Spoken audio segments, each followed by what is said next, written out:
দুলাবের গুড়ি কাঁচা ছিল জবেও, তারপরও কেমনে কেমনে যে আমরা কানা লেগা গেম খেলাম।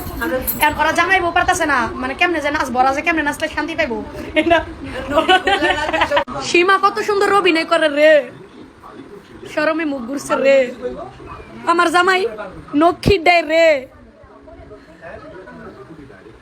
সীমার জামাই কি সুন্দর হাসি দিছে রে। রে টাকা লেগান একটু লেগানতে পারলাম না টাকাটা। ভাই লুডো খেলা যে দিচ্ছেন, আপনাদের রিয়াকশন কি বলেন? খুব ভালো হেসে একটা গেম দিছে, যা কর মতো জান তোমার রিয়াকশন কি? ঝড়ে বক মরে ফকিরের কেরামতি পায়, তাদের হচ্ছে এই হাল। এর মানে কি বিশ্লেষণ করো, আমি বুঝি না। তারা হারতে গিয়েও জিততে গেছে না, ভাগ্যের পরিক্রমে। মানে তার মানে বোঝা যাচ্ছে কি ওদের নসিব ভালো। জেনে যাই প্রথম মেনু গাইস গেমটা আমাদের জিতার কথা ছিল, ওদের গুড়ি কাঁচা, দুলাবের গুড়ি কাঁচা ছিল জবেও, তারপরও কেমনে কেমনে যে আমরা কানা লেগা গেম খেলাম। কারণ ওরা জামাইবো পারতেছে না, মানে কেমনে যে নাচবো, ওরা যে কেমনে নাচলে শান্তি পাইবো। সবাই লুঙ্গি যে খুলে না, আমি কাউকে লুঙ্গিটা খুলে নাচবো।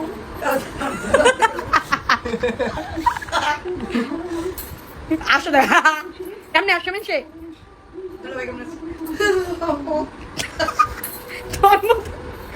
এই ওই আসলে ওর চোখ বন্ধ হয়ে যায়, তুমি এটা খেয়াল করছো? ওর চোখ দেওয়া যায় না। দিছা কথা দিছা সিরিয়াসলি দোস্ত তুই আসতে